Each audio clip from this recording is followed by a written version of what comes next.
everybody, this is Tony. And this is Paul. We're coming at you from the Friends for Life podcast, where we discuss the ongoing lives and issues of people with developmental disabilities to spark positive change in the field. And we have a lot of fun doing it. All right, everybody, welcome back to the Friends for Life podcast. Thanks for tuning back in. Today, Tony and I are rocking it, and we just got off an internal meeting, leadership team meeting here at Friends for Life. And, you know, there's lots of good information on there. It's being hosted by one of our original guests, Chad Bringman. He runs Ronald McDonald House.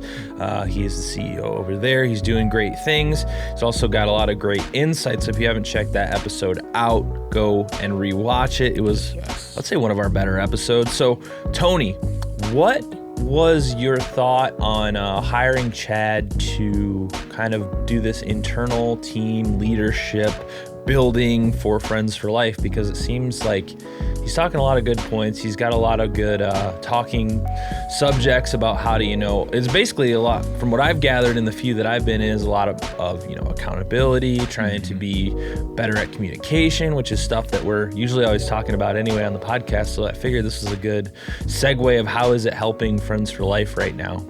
Well, right now we're still in the very beginning stage. So it's getting to the point where it's helping people learn and understand each other. It's important. I think I have a great team, but what team doesn't strive to be better? And me as, I guess, the head coach, in a sense, I can't just put it off on my team. Yes, they need to do just like any team, their part, but I needed to do mine. And just studying business the way that I have, we're coming on a pivotal moment at 5 years, man. And I'm still at only maybe a 50% chance of making it like in business, because, I mean, the odds are so stacked against you. And nowadays, there are just so many people starting them. Now, I'm going to say a quick disclaimer. Just because you have an LLC does not make you a business. Stop going around showing people a piece of paper or saying LLC this, LLC that. Till you pay some damn taxes, you're not a business. You're a hustler. And it's okay to hustle, do your thing, but stop claiming that you have created this business that is still being worked through. So yes, I had to take the initiative to go ahead and say, you know what? I need my team and I to do better. And a lot with management teams, I think after a while, my voice gets stale. It's up. There's Tony again. Because you've seen my book collection.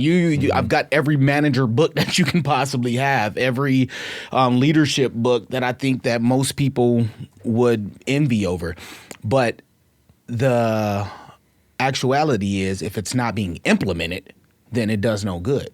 And it's real easy to always blame your staff, your subordinates in whatever fashion that they are in. But I just think that when you take accountability, like we always talk about, it changes the road to where you were originally headed.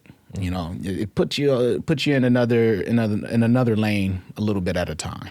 Well, that's one thing that's kind of universal in whether it's business, whether it's whatever, a creative field, whatever realm you're talking in. I mean, growth has a lot of hiccups in it. I mean, you've grown from 0 to 100 in a very short time, and then we've hit in the unforeseen circumstances of the last few years, and the unforeseen circumstances that are currently going on with the way the world's operating. We won't dive into that now, but hey, but real talk, man. Big hearts and love to anybody going through tragedies right now.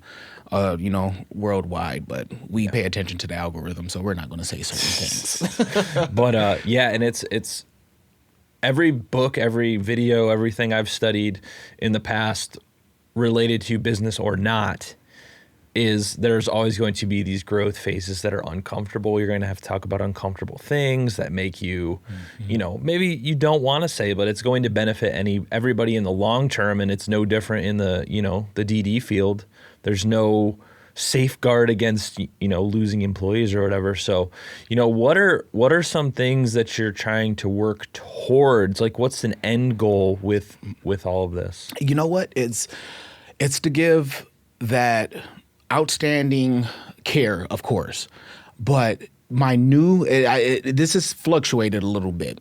I hear this constant shaming for DSPs wanting to make more money, and it's not on purpose that they're shamed. I think a lot of people in my situation get frustrated of explaining the same thing. Like, look, there's no extra money. The thing that you're saying to do is basically deplete my personal accounts, deplete the company of zero funds just so I can match Target at $21 an hour. I can't do that. There's no other place that we can just pull money from. But I thought about that. And I was like, you know what? There has to be a solution to this without just waiting for the government. And I have come up with a solution. What is the solution? I'm not about to tell you now. So y'all better stay tuned, because I'm putting something together that staff will have the option to be a part of it in any company, and they will receive the benefits from this solution. So I don't want to speak on it too much, but that's where my passion is taking me, and it's taking me there because, again, self-awareness, accountability, and self-preservation. We need to be able to take care of ourselves. No, because we see what happens when you just wait. Like when you're begging somebody to come, oh, save me.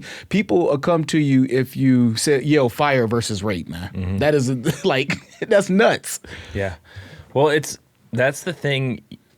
Especially in this day and age, you have to be able to adapt on your feet and very quickly, because a lot of businesses aren't going to weather the storm. I mean, it's just a fact. Yeah. Like, if you're not willing to think outside the box and try things that, are uncomfortable, especially in this field, like as businesses pop over overnight, like you've been saying, like, it doesn't take any effort to start and file an LLC. Yeah. You could do it right. Like, before the end of this episode of the podcast, we could go online, file it, and be done. Like, it is not a difficult process.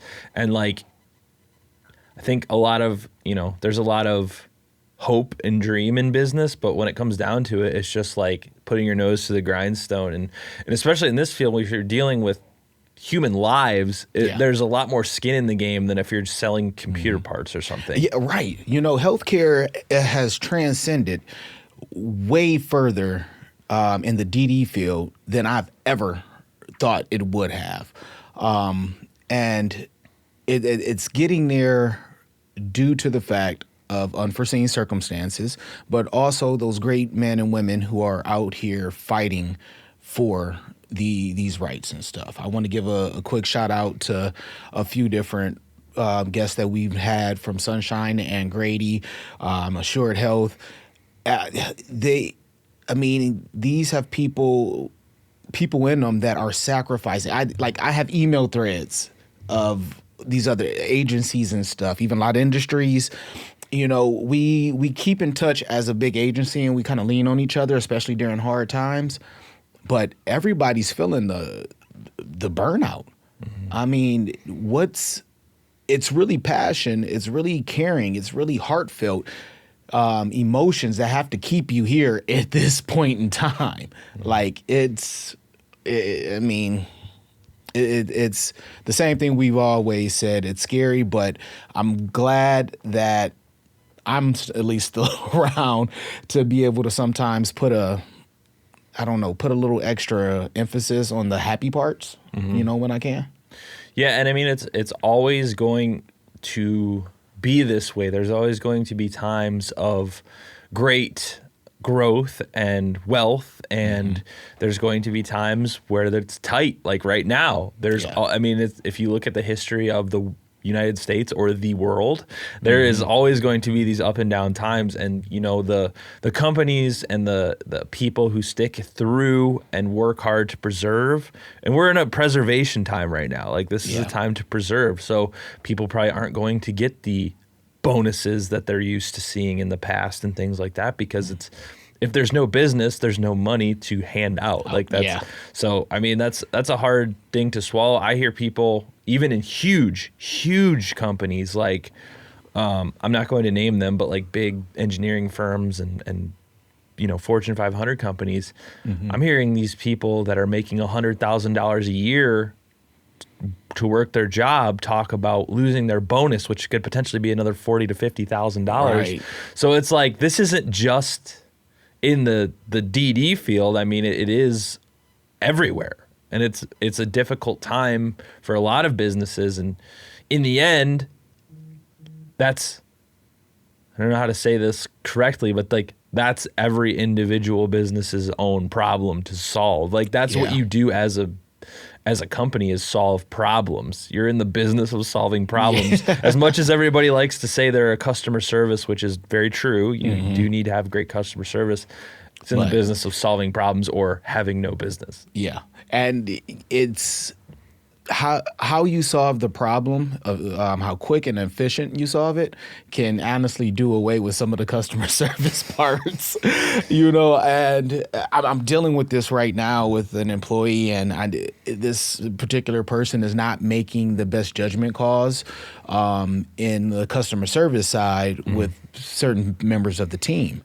Now, the team is kind of fed up with this, so they're requesting a change, but it's not that easy to just say, hey, get this person out of here. We need a new person in here, and you're going to do it. And I guess because when people say that, and I'm sorry, people, I'm working right now as we're talking. I'm putting out fires. But when you do that, you take away the humanity of that person, like especially once they have sacrificed. And have put in so much, but shit, that's the dilemma you have to do when you're dealing with business. I tell some of my closest associates and stuff at times, like, on tough days, people, well, how you holding up? I chose this, so it's not the best feeling to have to work so hard for a minuscule result in a sense, because a lot of times it feels CEOs and middle management were working diligently hard to keep someone mentally engaged when we feel as if like, well, you're supposed to be already mentally engaged. Does that make sense to you? Like, kind of. Yeah. Well, because if somebody's job is to go into work and put in 5 screws, and this is where, again, like, how do you tell somebody to be passionate about that? It's for a check. Now, it's just me, but I can't do that with a human being. I have to sit and look at numbers, but when I look at those numbers, they translate to people to me first, and then we go to the numbers game. But, dude, it's going to keep happening. People are going to keep shutting down. Businesses are pivoting. I had to pivot, and it's unfortunate, but it's the facts and realities. Well, and it's a thing from my personal philosophy, it's on each individual person to define their own, whatever you want to say, happiness, contentment with a job, whatever, like you could get burned out. That happens at every job. I mean, to me, this is the greatest job I've ever had, but I get burned out sometimes. I mean, it's a 24/7. We need stuff to put out and make stuff. And, you reach a point where you're like, I got nothing left in my brain that I can think of at the moment. So like everybody will get there, but it's also on me and you to like, and you as in every individual person doing whatever job they're doing, it's on that person to define their own happiness. Like, and let's not forget about our buddy, Dr. Craig, Dr. Esky, because he does his job for the show, and he does it with passion and purpose. So, and that's one thing. Even in the leadership, Sorry. the leadership meeting we were just in is talking about, who, like, one of the questions Chad asked is, who do you trust? Like, why do you trust that person? He basically said, because they're accountable and they do what they say they're going to do. It looked like I wasn't paying attention to the meeting, but I was paying attention. Good job, man. But he Eyes said were that, closed. and that I'm glad you brought up Dr. Escudé, because I never have to worry. Like when we started filming for Medical Mondays, I'd sit there with him, he'd read it. And then at one point he said, I think I know what I'm doing. I'll just send you these. I said, great. Without fail, every week on the dot, he's sending me what I need. He'll send me whatever, and then I edit and we send them out. I don't even have to email him. He just does it. Like, that's ultimate accountability. Yeah. And if you guys are not watching or listening to those Medical Mondays, please do. So much great advice. So much. Like, and it's specifically the DD field. It's not just medical. Maybe we could have done a little better with naming it, but we're doing the best we can. Yeah, we had very little.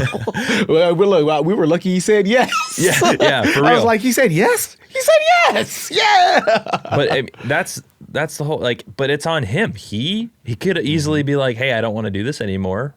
And we would have to accept that and do something else. But that's what it is. That's what I mean is, like, people like to blame other people, and we've talked about this. I'm just tired of talking about it because we talk about it so much, and people will listen to this and say that I sound like a jerk or whatever. Like, I'm not a CEO. I don't make $200 billion a year. Like, I'm happy with what I have, and I work with what I have, and we do the best we can with what we have, and that's on each individual to define. If making whatever $12, $9, $10 an hour, working whatever job, even in this field, making $12, $15 an hour, if that's comfortable to you and you can get by on it, that's what it is. If you absolutely can't and you hate it, then you have to define what's going to make you happy and content at a job. Yeah. Like, it's beyond even just talking field specific. I mean, it's just, you don't have to define your life by your job either. It helps if you have skin in the game and you really are passionate about it, but you don't have to be. You can. Like, it's the whole value versus money thing.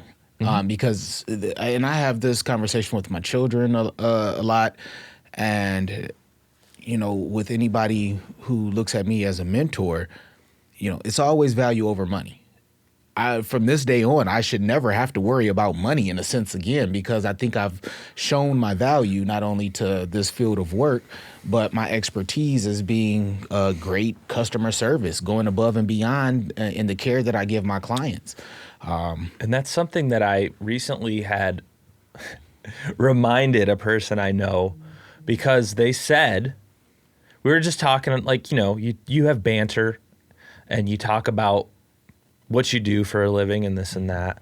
And this person said to me, I own my own business. I work for me. Nobody tells me what to do. And I literally brought you up as an example. I said, I can watch Tony get, like, I've heard some of the people call you, like, employees that no longer work here, and the things they say I've overheard. And, you're always, like, calm and you don't flip out on them as much as you'd like to. It would be nice. And I said, but he can go have an employee call, and I've literally heard a guy call you a effing a-hole on the phone, and you're like, I'm sorry you feel that way. But the second a customer calls, there's no ego. Tony literally puts all the bullshit at the door, and he is 100% customer service. You should open your own customer service hotline. That would be fun. But that's what I was reminding this guy. I was like, no. Every person that buys or purchases something from you is your boss. I'm your boss because I am taking part in what you're selling. So, like, if that's the mentality you have, you're always going to have, your business is going to run like crap because you don't work for yourself. And my uncle told me that when I first started getting this, like, entrepreneurial feelings of my own, like, I want to go out and do video, freelance, whatever it is to make my own stab at whatever. He said, remember, right now, because I was working for him, he said, right now, I'm your boss. You answer to me, that's it. He said, if you start your own business, every single person that walks through the door and hands you a check is your boss. He said, don't forget that. And I've never forgotten that. Yeah, it's sound advice. Yeah. So, I mean, there's I think a lot of people think that they have these dreams where they want to be their own employer, start their own, residential care or whatever. But you have to remember that you're no longer in charge when that happens. It's a glamorous thought. I think Glamorous thought, yes. They see the end game, and I will say this: at 5 years, even with all the drama and everything that has been going on in the past few years, I am very happy with the outcome. I've lost former employees. I wish them all well. With the majority, I'm not that. God's still working on me, people.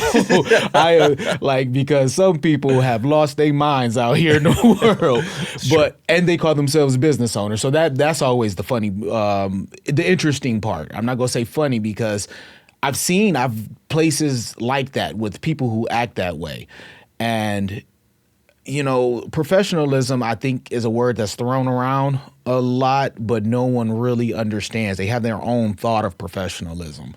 And my type of professionalism has gotten me shunned by certain people because I'm not doing the same thing how they're doing it. Like, look, we're two different people. I'm a Marvel comic book junkie, and you like to watch, chick flicks. Yeah, I like chick flicks. Dude. I haven't watched a good chick flick in a minute. But yeah, it's that went elsewhere. Yeah, that just derailed it.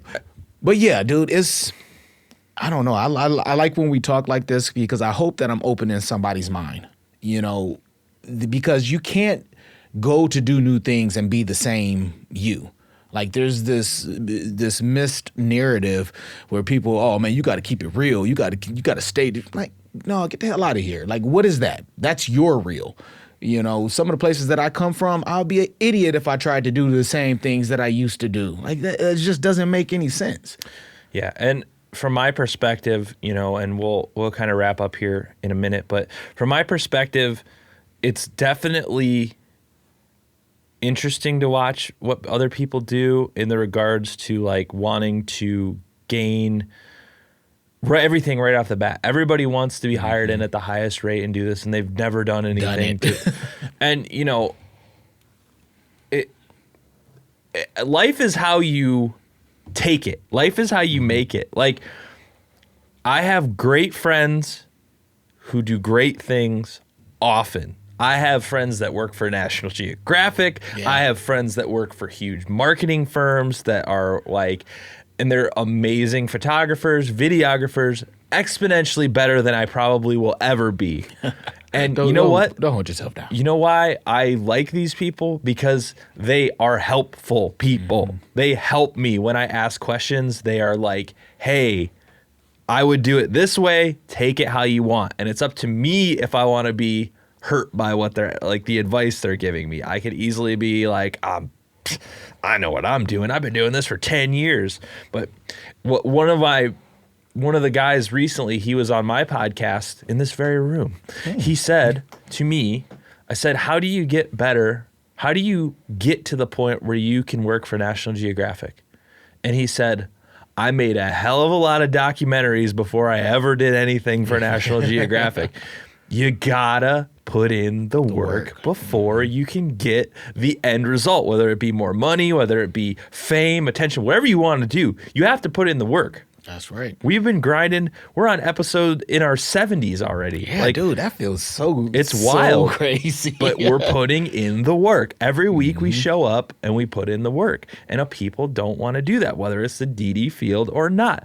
And I battle with this a lot too. I don't know where this entitlement came from because it's always been that way and it always will be that way. You're never, even all these celebrities who say things like, oh yeah, I just kind of just messed around and I ended up getting famous. Like, that's total BS. They're playing some narrative. They work their butts off. And if you want to be a CEO like you in the DD field, look at our guest last week, Jimmy. Mm-hmm. dudes started with the same thing you did, and they're doing amazingly Amazing. well Yes. because they put in the work. Shout outs to our people over at THS. So I don't know if you want to add any closing remarks to that, Tony, but Well, yeah, the last thing I would want to say is I know everyone's not like that, but just like this poster back here, in order to become the 1%, you must do what the other 99% won't do. And there are people out here who are doing that. So I want to give kudos and a round of applause to all the people who, yeah, there you go, all of the sound effects. Because there have been opportunities that people have jumped on, and it's not just been for financial gain. They probably naturally got a financial gain from it, but because there was an open opportunity, they had a skill set, and they knew how to value themselves as a person and willing to do the change required, they're in better situations. So, I mean, shout outs. And that's in county boards, that's in agencies, that's ADSs, the day supports and stuff. So keep up the wonderful work. I can't wait to see some of you, as my peers. And we just keep making a change in this field. yeah, and thank you everybody who's listening in or watching this on YouTube. If you're on YouTube, please subscribe. We're trying to grow the channel up so that more people are getting the Yes. message and bring more awareness to the DD field. And we'll be back next week. We got some cool guests coming up, so I hope you stay tuned for that. All right, later.